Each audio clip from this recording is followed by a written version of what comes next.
बच्चों अगर हम स्टेरॉइड हार्मोन की बात करें तो स्टेरॉइड हार्मोन यह एक उत्तेजनात्मक हार्मोन होता है ना, जो प्रजनन की क्रिया के दौरान शरीर में उत्तेजना को बढ़ाता है। अब बच्चों अंडाशय की लंबाई, बच्चों अंडाशय क्या है, चलो बताओ जल्दी, सोचना नहीं है ज्यादा। अंडाशय यह स्त्री का प्राथमिक लैंगिक अंग है ना, अंडाशय यह स्त्री का प्राथमिक लैंगिक अंग है, जिससे कि कौन सी प्रक्रिया कराई जाती है, युग्मक अर्थात क्या, अंडाणु या ओवम, और साथ ही साथ एक स्टेरॉइड हार्मोन भी उत्पन्न करते हैं। अंडाशय की लंबाई कितनी है, 2 से 4 सेंटीमीटर है ना बच्चों। यहाँ पर एक आपका BSQ वापस हो गया। अंडाशय की लंबाई जो होती है वो 2 से 4 सेंटीमीटर जितनी लंबी होती है। अब अगर हम देखें गर्भाशय, यह स्नायु द्वारा जुड़ा होता है। स्नायु अर्थात एक पतली नलिका में रचना होती है जिसे हम गर्भनाल भी कहते हैं। चलो आगे देख लेते हैं बच्चों। अंडवाहिनी, अंडवाहिनी को किस नाम से जाना जाता है बच्चों, अगर हम देखें तो अंडवाहिनी को डिंबवाहिनी तथा फैलोपियन नलिका के नाम से भी जाना जाता है ना। अब अंडवाहिनी है एक ही, लेकिन इसके नाम कितने, 2, एक डिंबवाहिनी और एक फैलोपियन नलिका। अंडवाहिनी गर्भाशय तथा योनि से मिलकर क्या बनाती है, स्त्री सहायक नलिका बनाती है। वापस एक बार हम उल्टा समझते हैं प्रश्न के द्वारा।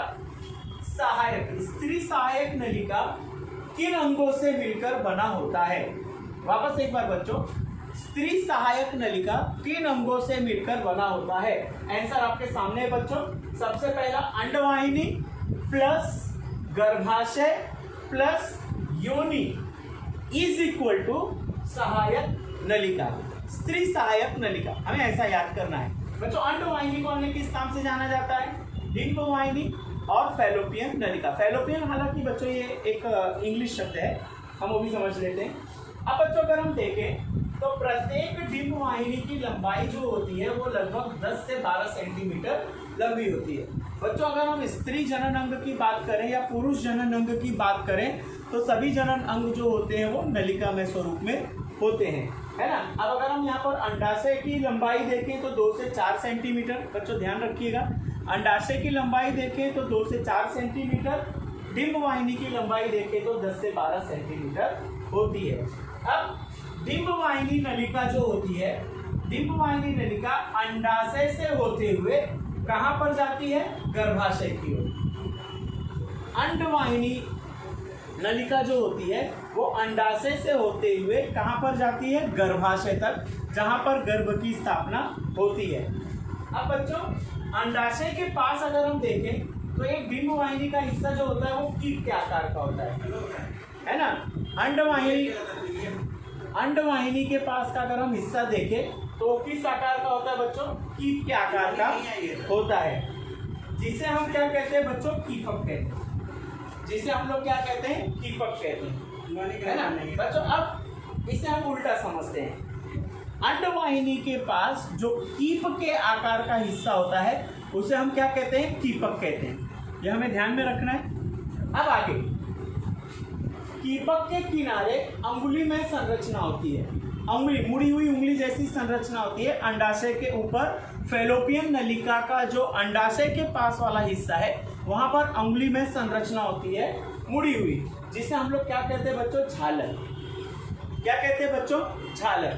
अब अगर हम झालर की बात करें, है ना, अब अगर हम झालर की बात करें तो झालर जो होता है ये अंडोत्सर्ग के दौरान अंडाणु को संग्रहित करता है। झालर जो होता है ये अंडोत्सर्ग, बच्चों अंडोत्सर्ग क्या है, यहाँ पर हमने पहले ही चर्चा की थी, अंडाणुओं का निर्माण कब होता है, ये मासिक स्त्राव के दरमियान।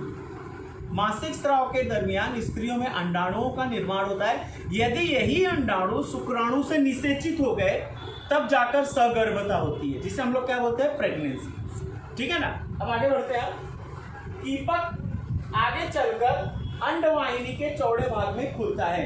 अब इस चौड़े भाग को हम क्या कहते हैं बच्चों, तुम्बिका। वापस एक बार, कीपक के किनारे कौन सी रचना है, अंगुली में संरचना, जिसे हमने क्या कहा, झालर। झालर अंडोत्सर्ग के दौरान अंडाणुओं को एकत्रित करते हैं, है ना। अब कीपक आगे चलकर अंडवाहिनी के चौड़े भाग में खुलता है, जिसे हम क्या कहते हैं बच्चों, तुम्बिका। क्या कहते हैं बच्चों, हम उसे तुम्बिका कहते हैं। स्त्रियों में गर्भाशय केवल एक होता है, जिसे हम बच्चादानी भी कहते हैं। पॉज कर दो। अब बच्चों अगर हम यहाँ पर देखें, गर्भाशय स्त्रियों में केवल एक होता है जिसे हम सामान्य रूप से बच्चादानी कहते हैं। अब बच्चों यहाँ पर एक आपका VSQ भी आता है, गर्भाशय का आकार कैसा होता है। अगर हम गर्भाशय का आकार देखें तो उल्टी नासपाती हमने देखा ही है, उल्टी नासपाती के आकार का होता है स्त्रियों में गर्भाशय। अब गर्भाशय जो होता है ये पतली ग्रीवा द्वारा योनि मार्ग में खुलता है ना। गर्भाशय पतली ग्रीवा द्वारा योनि मार्ग में खुलता है। ग्रीवा की गुहा को हम ग्रीवानाल कहते हैं, या अगर हम बोले इस पतली ग्रीवा को हम क्या कहते हैं सामान्य रूप से, ग्रीवानाल हम इसे कहते हैं। अब यह ग्रीवानाल योनि के साथ मिलकर जन्मनाल की रचना करता है। जन्मनाल अर्थात क्या बच्चों, जिस मार्ग से बच्चे का जन्म होता है उसे हम क्या कहते हैं बच्चों, जन्मनाल कहते हैं। गर्भाशय की भित्ति, ये हमारे लिए सबसे इंपॉर्टेंट है बच्चों इस टॉपिक में, जो VSQ में भी आ सकता है। ठीक है, हालांकि ये प्रश्न अगर हम देखें 3 मार्क या तो ये 4 मार्क में आएगा, 3 मार्क या तो 4 मार्क में ये आएगा। अब हम देखते हैं बच्चों, गर्भाशय की भित्ति जो होती है वो 3 उत्तकों से मिलकर बनी होती है। समझना एकदम आसान है। अगर मैं 3 लिट्टी खींच के बताऊं तो 1 2 3, ये उदाहरण के तौर पे हम लोग ले लेते हैं गर्भाशय की भित्ति। क्या ले लेते हैं बच्चों, गर्भाशय की भित्ति। ये बाहर की भित्ति, ये मध्य वाली भित्ति और ये अंतःभित्ति। अब अगर हम बाह्य भित्ति की बात करें तो जिसे हम परिगर्भाशय हिंदी में कहते हैं और इंग्लिश में हम इसे पेरीमेट्रियम दीवार कहते हैं। बच्चों ये 3 दीवार किसकी रचना का हम अध्ययन कर रहे हैं, गर्भाशय की। गर्भाशय में मौजूद उत्तकों की रचना का अध्ययन हम कर रहे हैं। अब गर्भाशय की भित्ति कितने उत्तकों की बनी होती है, 3। बाहर की भित्ति, अंदर की भित्ति और इन दोनों के बीच मौजूद मध्य भित्ति। एकदम समझना आसान है। बाहर की भित्ति जिसे हम परिगर्भाशय कहते हैं, जिसे हम सामान्यतः पेरीमेट्रियम के नाम से हम जानते हैं। मध्य भित्ति जिसे हम गर्भाशय पेशी स्तर कहते हैं, जिसे हम सामान्यतः मायोमेट्रियम के नाम से हम जानते हैं। अब बच्चों इसके बाद आ जाता है अंतःभित्ति। इसके बाद जो आ जाता है अंतःभित्ति, अंतःभित्ति जिसे हम लोग क्या बोलते हैं बच्चों, गर्भाशय अंतःस्तर, जिसे इंग्लिश में हम बोलते हैं एंडोमेट्रियम। बच्चों ये थे हमारे गर्भाशय के उत्तक जो कि 3 प्रकार के हैं, बाहर की भित्ति, अंदर की भित्ति और इन दोनों के बीच मौजूद मध्य भित्ति। अब आंतर्व चक्र, बच्चों आंतर्व चक्र जिसे हम लोग सामान्यतः मासिक स्त्राव भी बोलते हैं, ये स्त्रियों के गुणधर्म है। सामान्यतः मासिक स्त्राव के दरमियान इन तीनों गर्भाशय स्तर में परिवर्तन भी देखा जाता है। इन तीनों गर्भाशय स्तर में परिवर्तन भी देखा जाता है। जैसे कि गर्भाशय का जो अंतःस्तर है, अंतःस्तर में चक्रीय परिवर्तन होता है। चक्रीय परिवर्तन अर्थात क्या बच्चों, जब सबसे पहले मासिक स्त्राव की शुरुआत होती है तो उस दरमियान स्त्रियों में चक्रीय परिवर्तन, चक्रीय अर्थात क्या, एक चक्र की तरह चलने वाला।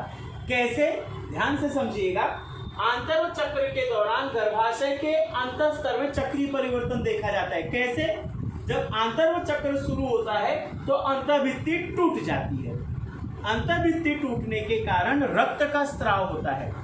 अंतःभित्ति टूटने के कारण रक्त का स्त्राव होता है। जैसे ही आंतर्व चक्र खत्म हो जाता है तो पुनः ये भित्ति क्या होती है, जुड़ जाती है। लेकिन अगले आंतर्व चक्र में ये पुनः टूट जाती है। फिर वो आंतर चक्र जब खत्म हो जाता है तो ये जुड़ जाती है। इसे हम क्या कहते हैं, चक्र। चक्र मतलब क्या बताना चाह रहे हैं यहाँ पर, टूटना जुड़ना, टूटना जुड़ना, टूटना जुड़ना। इसी तरह ये परिवर्तन होते रहता है। किसमें परिवर्तन होता है, गर्भाशय की भित्ति में, जो कि कितने उत्तकों की बनी है बच्चों, 3 उत्तकों की बनी है। अंतःभित्ति, मध्य भित्ति और बाह्य भित्ति। ठीक है। जबकि गर्भाशय पेशी स्तर में प्रसव के समय काफी तेज संकुचन होता है। अब बच्चों अगर हम यहाँ पर गर्भाशय का पेशी स्तर देखें तो इनमें पेशी स्तर कहाँ है बच्चों, गर्भाशय का पेशी स्तर मध्य भित्ति, जिसे हम लोग क्या कहते हैं बच्चों, मध्य भित्ति। अब अगर हम देखें प्रसव के दौरान, बच्चों ध्यान से समझिएगा, प्रसव के दौरान स्त्रियों में काफी पीड़ा होती है। स्त्रियों के उदर प्रदेश में काफी तेज पीड़ा होती है। उसका वैज्ञानिक कारण बताओ क्यों। और सामान्य सा आंसर है, मध्य भित्ति में संकुचन के कारण, मध्य भित्ति में दबाव के कारण पीड़ा पैदा होती है।